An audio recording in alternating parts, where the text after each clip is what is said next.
आज से तकरीबन 26 साल पहले एक आम पाकिस्तानी शख्स एक छोटी सी दुकान खोलता है, लेकिन शायद उसे अंदाजा नहीं था कि यही छोटी सी दुकान आगे चलकर पाकिस्तान की मशहूर रिटेल ब्रांड बन जाएगी और जो हजारों लोगों की फेवरेट शॉपिंग प्लेस बनेगी। इसकी शुरुआत तो एक छोटी सी दुकान से हुई थी, लेकिन आज इसके 10 से ज्यादा मेगा स्टोर्स हैं जिनमें एवरीडे हजारों की तादाद में लोग शॉपिंग करते हैं। लेकिन ये सफर इतना आसान भी नहीं था, उनको बहुत सी चैलेंजेस फेस करनी पड़ी थी और एक वक्त ऐसा भी आया था जब ये बिजनेस लगभग खत्म होने की कगार पर पहुंच गया था। लेकिन उन्होंने फिर वो कौन सी स्ट्रेटजी यूज की जिसकी वजह से ये आज पाकिस्तान में एक सक्सेसफुल ब्रांड है। तो चलिए इस वीडियो को थोड़ा डिटेल में समझते हैं। ये दौर था 1980s का, जब पाकिस्तान में रिटेल का कल्चर अभी शुरू ही हो रहा था। गलियों के किनारों पर छोटी छोटी दुकानें हुआ करती थी जहां प्रोडक्ट्स का सिलेक्शन काफी लिमिटेड था और कस्टमर्स के पास चॉइस भी बहुत कम हुआ करती थी। इसी दौर में सुलेमान बशीर के वालिद ने पहला स्टोर बादराबाद कराची में खोला। यह सिर्फ एक छोटी सी दुकान थी, लेकिन इसके पीछे एक स्ट्रॉन्ग विजन था। कस्टमर्स को क्वालिटी प्रोडक्ट्स मिले और प्राइस भी अफोर्डेबल हो, हर कैटेगरी का सामान एक ही जगह पर अवेलेबल हो। बशीर फैमिली का मानना था कि अगर लोगों को एक ही जगह पर सब कुछ सही प्राइस और अच्छी क्वालिटी में मिले तो कस्टमर्स अपने आप वापसी आएंगे, और वापस आने का मतलब था कि एक सस्टेनेबल बिजनेस मॉडल। यही थी चेज़ब की असली बुनियाद। चेज़ब का सबसे पहले प्रॉपर एक्सपेरिमेंट गुलशन इकबाल कराची में हुआ।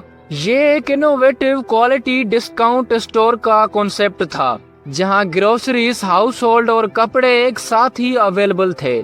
जब लोगों ने देखा कि प्राइस मार्केट से काफी कम है और क्वालिटी कॉम्प्रोमाइज नहीं हो रही, तो उन्होंने चेज़ब को अपने लिए बेस्ट ऑप्शन समझा। यहीं से बशीर फैमिली ने रियलाइज किया कि उनका फॉर्मूला चल सकता है।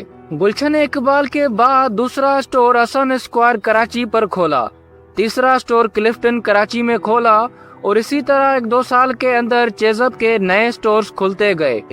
हर स्टोर के साथ कस्टमर बेस बढ़ता गया और चेज़ब पाकिस्तान में एक सक्सेसफुल ब्रांड बन गया, जहां कस्टमर्स को क्वालिटी तो अच्छी मिल रही थी लेकिन उसके साथ प्राइस भी काफी कम मिल रही थी, जिसकी वजह से लोग इसके रेगुलर कस्टमर बन रहे थे।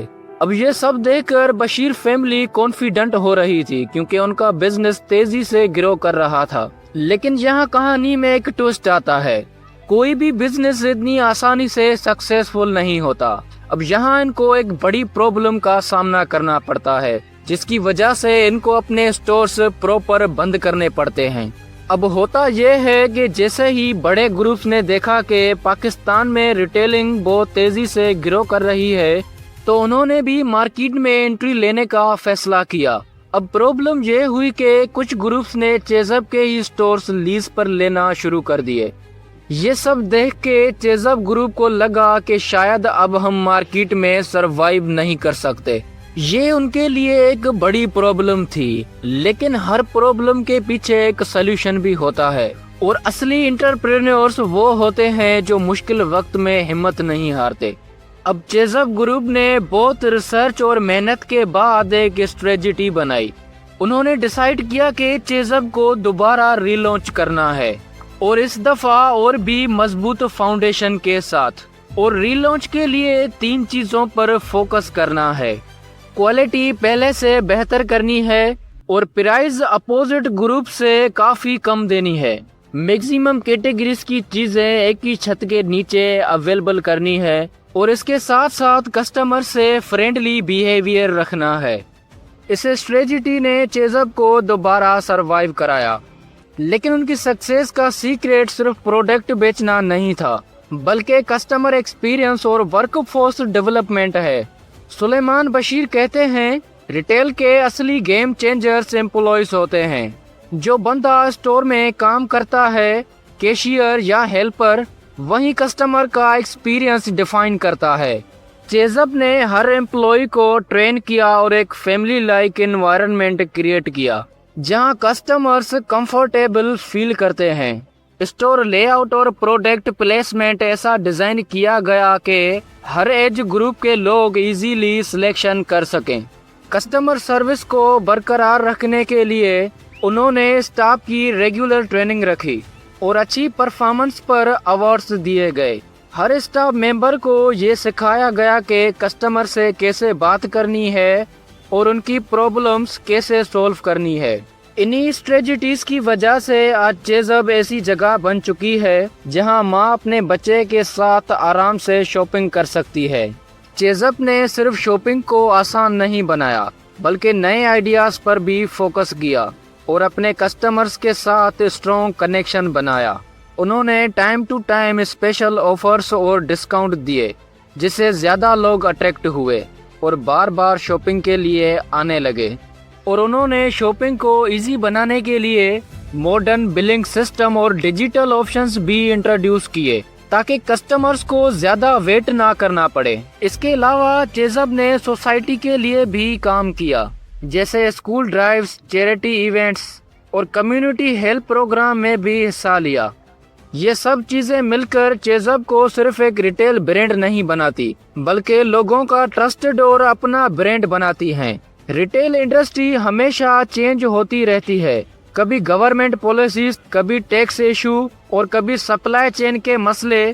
یہ سب چیلنجز ہر بزنس کو فیس کرنے پڑتے ہیں، لیکن چیزب نے ہر مشکل کو ایک نئے نظریے کے طور پر دیکھا اور نئے طریقوں سے اپنے آپ کو امپروو کرتا رہا۔ سلیمان بشیر کہتے ہیں کہ اگر پالیسیز صحیح طرح ہینڈل کی جائیں تو ریٹیل پاکستان کا نیکسٹ بگ سیکٹر بن سکتا ہے۔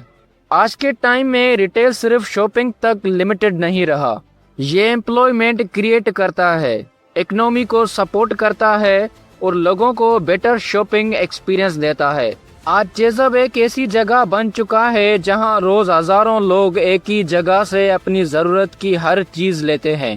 بشیر فیملی کی کہانی ہمیں یہ سکھاتی ہے کہ گرنے کے بعد دوبارہ اٹھنا ہی اصلی کامیابی ہے۔ سلیمان بشیر کہتے ہیں، کنسسٹنسی سب سے بڑی پاور ہوتی ہے۔ سمپل آئیڈیاز بھی سکسیس ہو سکتے ہیں اگر انہیں صحیح طرح ایکسیکیوٹ کیا جائے۔ لوکل مارکیٹ کو سمجھنا ہی ریئل سکسیس کا سیکرٹ ہے۔ اور انٹرسٹنگ بات یہ ہے، یہ پرنسپل صرف ایک برانڈ تک لمیٹڈ نہیں۔ پاکستان میں ایک اور برانڈ ہے جس نے بالکل اسی طرح چھوٹی سی شروعات سے اسٹرانگ ویژن اور سمارٹ اسٹریٹجیز کے ساتھ اپنا نام بنایا۔ صرف 175 سے شروع ہونے والی ایک چھوٹی سی شاپ جو آج اسٹائلوں کے نام سے جانی جاتی ہے۔ اگر آپ یہ انٹرسٹنگ جرنی دیکھنا چاہتے ہیں تو نیکسٹ ویڈیو یہ ضرور دیکھیں۔ چینل کو سبسکرائب کریں اور ویڈیو کو لائک کریں۔